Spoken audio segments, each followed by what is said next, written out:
Hello, welcome to my channel civil basics 21। तो पिछले video के कंटिन्यूएशन में आज उसी से के आगे का टॉपिक है elements of simple circular curve. तो elements of simple circular curve ज्ञात करने के लिए हमने इसके नॉमेनक्लेचर में सिंपल सर्कुलर कर्व से रिलेटेड जो डिफरेंट टर्म्स यूज किए गए थे उनका कंसेप्ट समझाया था। आज उन्हीं पदों का जो है यहाँ पर डेरिवेशन किया जा रहा है या उनके सूत्र स्थापित किए जा रहे हैं, जिन सूत्र की सहायता से ही हम इसकी एनालिसिस करते हैं। तो हम इसका फिगर ठीक उसी तरीके से देख लेते हैं। फिगर जैसे पीछे वाला था वही फिगर यहाँ पर है। तो इसी फिगर में हमको इसके जो एलिमेंट्स हैं उनके लिए फार्मूला स्थापित करना होगा, डेरिवेशन करना होगा। तो डेरिवेशन के लिए हम सबसे पहले लेते हैं टेंजेंट लेंथ। अब टेंजेंट लेंथ बताया था हमने, ये स्पर्श रेखा की लंबाई होती है, इसको कैपिटल टी से रिप्रेजेंट किया जाता है। और टेंजेंट लेंथ कौन सी दूरी होती है इस कर्व में आप देखिए, ये हमारा पहला टेंजेंट पॉइंट है, फर्स्ट टेंजेंट पॉइंट।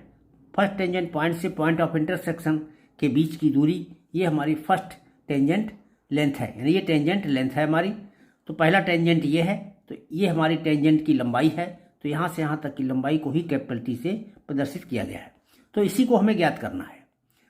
तो जब हमको इसको ज्ञात करना है तो हमने देखिए यहाँ पर वही चीज़ लिख ली कि टी बराबर T1 आई, T1 से लेकर आई तक की दूरी बराबर T2 आई। चूँकि यहाँ से यहाँ तक का कर्वेचर एक ही है, इस पर खींची गई स्पर्श रेखा, इस पर खींची गई स्पर्श रेखा यहाँ इंटरसेक्ट कर रही हैं। तो किसी कर्व की ज्योमेट्री से हम ये जानते हैं कि ये दूरी आपस में बराबर होती है। तो इसीलिए फर्स्ट टेंजेंट की लंबाई बराबर सेकंड टेंजेंट की लंबाई, यानी दोनों टेंजेंट की लंबाई समान है, दोनों को टी से रिप्रेजेंट किया जा रहा है। तो वही इसीलिए लिखा हुआ है टी बराबर T1 आई बराबर T2 I. From the triangle T1 आई ओ, जरा इस ट्रैंगल का यहाँ पर देखिए कहाँ है, T1 आई ओ। इस ट्रैंगल पर हम को कंसीडर करते हैं। इस ट्रैंगल में देखिए यहाँ चूँकि टेंजेंट स्पर्श रेखा खींची गई थी, तो इस पर टेंजेंट खींचा गया था, ये हमारा 90 डिग्री का एंगल हुआ। ये हमारी रेडियस है, इसकी एक भुजा ये मालूम है रेडियस, और ये भुजा हमको ज्ञात करनी है। तो ये हमारा बेस हो गया। एंगल हमारा ये हाफ एंगल है, इसका δ/2 है। तो ये हाफ एंगल δ/2 है, ये इसकी रेडियस है, ये भुजा ज्ञात करनी है। तो इन दोनों भुजाओं में देख लीजिए, ये हमारा लंब है, ये आधार है। तो इसमें ये भुजा बटे ये भुजा क्या रेशियो बनता है, लंब बटे आधार, यानी ये tan थीटा के बराबर होता है। तो यहाँ देखिए tan δ/2 बराबर T1 आई बटे T1 ओ। इन दोनों भुजाओं का रेशियो हमारा tan थीटा या tan δ/2 के बराबर होगा। तो T1 आई बटे T1 ओ बराबर tan δ/2। इसी को हम लिखेंगे T1 आई के स्थान पर इसको T स्पर्श रेखा की लंबाई T लिख दिया, और T1 ओ को हमने R लिख दिया। T1 ओ हमारा रेडियस के बराबर है, तो इसकी वैल्यू रख दी। तो अब इस फार्मूले में T बटे R बराबर tan δ/2 हो गया। तो यहाँ से T बराबर R tan δ/2 हम लिख सकते हैं। तो वही यहाँ लिख लिया गया है, T बराबर R tan δ/2। तो ये हमारे पहला जो एलिमेंट है टेंजेंट लेंथ, स्पर्श रेखा की लंबाई T R tan δ/2 के द्वारा ज्ञात की जाती है। तो यही पहला फार्मूला हो गया, यही डेरिवेशन हो गया। तो ये एक सिंपल डेरिवेशन है। इसके एक दो क्वेश्चन करने के बाद ये डेरिवेशन स्वतः ही याद हो जाते हैं। तो ये है पहला डेरिवेशन है। इसके बाद हम निकालते हैं लेंथ ऑफ लॉन्ग कॉर्ड। दूसरा टर्म है लेंथ ऑफ लॉन्ग कॉर्ड। पहले देखिए फिगर में कि लॉन्ग कॉर्ड कहाँ से कहाँ तक की है। ये T1 से T2 तक की सीधी दूरी, ये हमारी लॉन्ग कॉर्ड है। तो लॉन्ग कॉर्ड जो है हमारी T1 से T2 तक की है, इसको कैपिटल C से रिप्रेजेंट किया गया है जाता है। तो कैपिटल C बराबर T1 T2 लिखेंगे यहाँ पर। T1 से T2 तक की दूरी को ये C के बराबर है। अब T1 T2 को हम क्या लिख सकते हैं, यहाँ पर देखिए डी पॉइंट हमारा T1 T2 का मिडिल पॉइंट होगा, क्योंकि ये आपस में ये भी बराबर है, ये भी बराबर है, ये भी बराबर है, ये भी बराबर है, इनको मिलाने पर ये मिडिल पॉइंट पर ही काटेगा। तो ये मिडिल पॉइंट पर काट रहा है, इसलिए हम T1 T2 के स्थान पर लिख सकते हैं 2 टाइम्स T1D, यानी इस दूरी का दुगना। तो ये यहाँ पर लिख दिया 2 टाइम्स T1D लिख लिया इसको, T1 T2 की जगह पर। अब 2 टाइम्स T1D लिख लिया। अब इसके बाद जरा देखिए इसमें क्या आ रहा है, T1D, हमको T1D ज्ञात करना है, T1 से लेके D तक की दूरी। तो एक ऐसा ट्रायंगल कंसीडर कर लीजिए जिसमें ये भुजा आ रही हो, तो एक ये भुजा और एक ये भुजा, एक ये भुजा, इसको कंसीडर कर लें आपस में। अब इसमें से देखिए ये भुजा तो ज्ञात करनी है और ये भुजा हमको ज्ञात है, एक भुजा ज्ञात है, एक भुजा ज्ञात करनी है, ये हमारा कोण है। तो इस कोण के लिए इन दोनों भुजाओं में क्या अनुपात होगा, T1D बटे T1O, ये लंब बटे कर्ण होगा। तो लंब बटे कर्ण ये हमारा साइन थीटा होता है। तो T1D बटे T1O बराबर साइन डेल्टा बाई 2 आ गया। तो इसमें T1D को तो हम C लिख सकते हैं और T1O को R लिख सकते हैं, तो R इधर आ जाएगा, तो R साइन डेल्टा बाई 2 हो गया। तो ये तो R साइन डेल्टा बाई 2 हो गया T1D के स्थान पर, और इंटू 2 था तो ये 2 यहाँ पर आ गया, तो 2R साइन डेल्टा बाई 2, ये C बराबर 2R साइन डेल्टा बाई 2, ये हमारा फार्मूला ड्राइव हो गया। एक सिंपल डेरिवेशन यहाँ पर दूसरा सूत्र प्राप्त हो गया। अब इसके बाद आइए अगले टर्म पर, अगले एलिमेंट पर, अपेक्स और एक्सटर्नल डिस्टेंस, इसे शीर्ष या बाह्य दूरी कहते हैं। शीर्ष या बाह्य दूरी जिसको कि Z अक्षर से रिप्रेजेंट करते हैं। तो पहले देखिए ये दूरी होती कौन है, कौन सी दूरी है, Z बराबर IC होता है। I बिंदु से वक्र का जो शीर्ष बिंदु है यहाँ तक की दूरी, ये हमारा अपेक्स डिस्टेंस कहलाती है या एक्सटर्नल डिस्टेंस कहलाती है, यानी वक्र के बाहर की दूरी है ये। तो ये बाह्य दूरी हो गई, शीर्ष दूरी हो गई, शीर्ष दूरी या बाह्य दूरी, इसी को हम Z से रिप्रेजेंट करते हैं। तो वही लिख लिया Z बराबर I इंटू C। अब IC दूरी को I से O तक की दूरी और इसके बाद C से O तक की दूरी, तो O से, या इसको कहें कि O से I तक की दूरी और O से C तक की दूरी, OI माइनस OC लिख सकते हैं, OI माइनस OC, ये हम IC के स्थान पर लिख सकते हैं। इस तरह से ब्रेक कर लिया दो भागों में। अब इसमें OC, ये जो है OC, O से C तक की दूरी, ये तो वक्र की त्रिज्या के बराबर है, रेडियस है, तो ये तो हमको ज्ञात है पहले से। केवल ये O से I तक की दूरी ज्ञात करनी है, O से I तक की दूरी ज्ञात करनी है। तो O से I तक की जो दूरी हम ज्ञात करेंगे, O से I तक की दूरी, अब OI, अब इसमें देखिए OI ज्ञात करना है। अब हम एक ट्रायंगल ऐसा कंसीडर करते हैं जिसमें ये दूरी आ रही हो OI, तो OI T1 ले लो सीधा सीधा, ये ट्रायंगल पूरा, इसमें ये ट्रायंगल पूरा ले लिया जाएगा OI T1। तो OI T1 में हमको ये भुजा ज्ञात करनी है और ये भुजा ज्ञात है, ये कोण ज्ञात है। तो अब देखिए रिलेशन क्या है, OI बटे OT1, OI बटे OT1, OI बटे OT1, यानी ये है कर्ण और ये है आधार। तो कर्ण बटे आधार क्या होता है, सेक थीटा होता है। तो OI बटे OT1, OT1 ये हमारा रेडियस के बराबर है, यहाँ रेडियस रख दिया, और OI इसको ऐसे लिखा रहने दिया, तो ये सेक डेल्टा बाई 2 हो गया। तो OI के स्थान पर हम R सेक डेल्टा बाई 2 लिख सकते हैं। इसलिए हम अपने इस फार्मूले में Z बराबर, पहले OI की जगह पर R सेक डेल्टा बाई 2 रख लिया, और माइनस ये इसकी वैल्यू R के बराबर है, तो ये R रख ली। अब इसमें से R कॉमन ले लिया, तो ब्रैकेट में आ गया सेक डेल्टा बाई 2 माइनस 1, और ये हमारा तीसरा फार्मूला हो गया। इस तरह से Z यानी अपेक्स डिस्टेंस या एक्सटर्नल डिस्टेंस की दूरी हम इस फार्मूले के द्वारा ज्ञात कर लेते हैं। इसके बाद मिड ऑर्डिनेट आता है, मध्य कोटि, जिसको कि M अक्षर से रिप्रेजेंट करते हैं।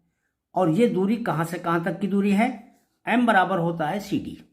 अब फिगर में देखें, सी से, यानी वक्र के जो मिडिल पॉइंट है, वक्र का जो मध्य बिंदु है वो और कॉर्ड का जो मध्य बिंदु है, इनके बीच की दूरी जो है इसी को हम मिड ऑर्डिनेट बोलते हैं। ये मध्य का ऑर्डिनेट है, यानी जीवा से जो भी ऑर्डिनेट डाले जाते हैं ये सारे इनमें से मिडिल वाला ऑर्डिनेट ये मध्य, इसीलिए इसको मिड ऑर्डिनेट कहा जाता है। तो सी से डी तक की दूरी इसी को मिड ऑर्डिनेट कहते हैं और इसे एम से रिप्रेजेंट करते हैं।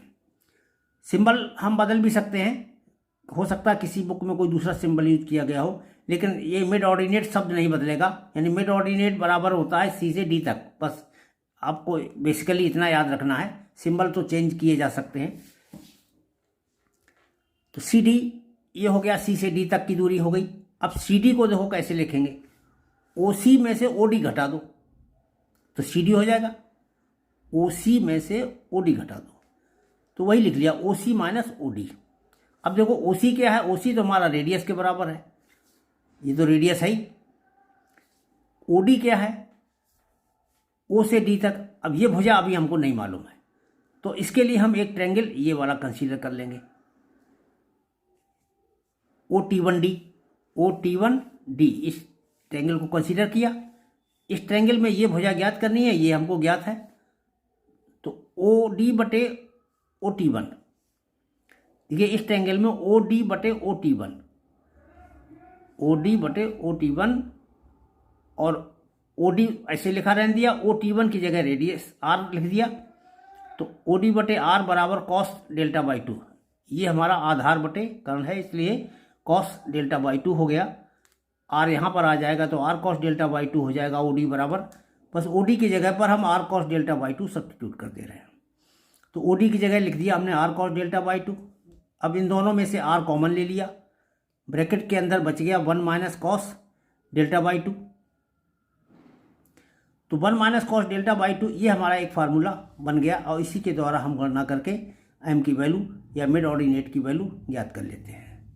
हाँ, इसके बारे में एक चीज़ और है कि कभी कभी क्या होता है, 1 माइनस कॉस जहाँ कहीं भी आता है, एंगल कुछ भी हो, 1 माइनस कॉस थीटा अगर लिखा है तो ये वर्स साइन थीटा कहलाएगा।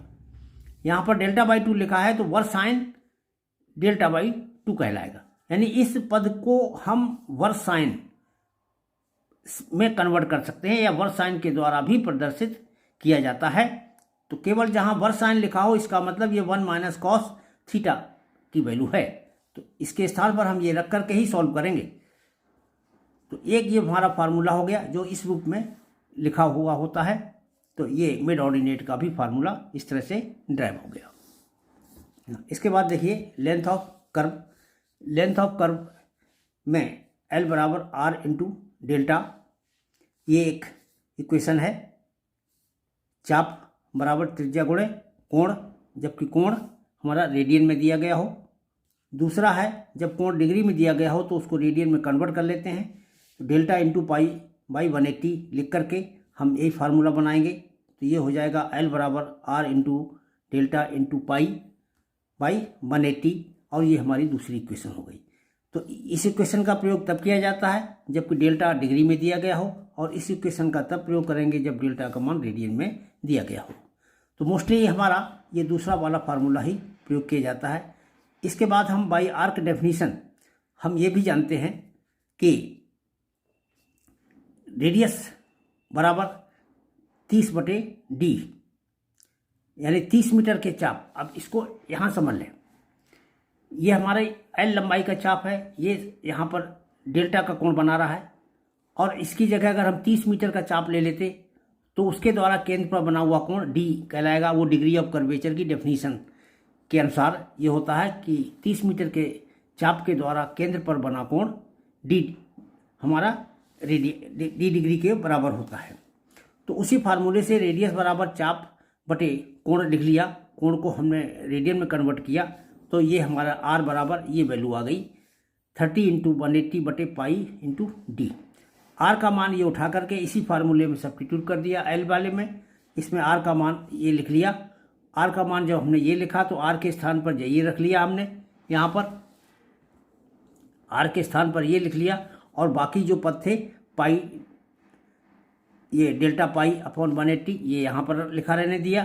फिर इसको हमने सॉल्व किया, देखिए 180 से 180 कट गया, और इधर पाई से ये पाई कट गया, तो अब यहाँ पर जो हमारा सॉल्यूशन बचता है 30 केवल बच जाता है, इधर डेल्टा बच जाता है, नीचे डी बच जाता है।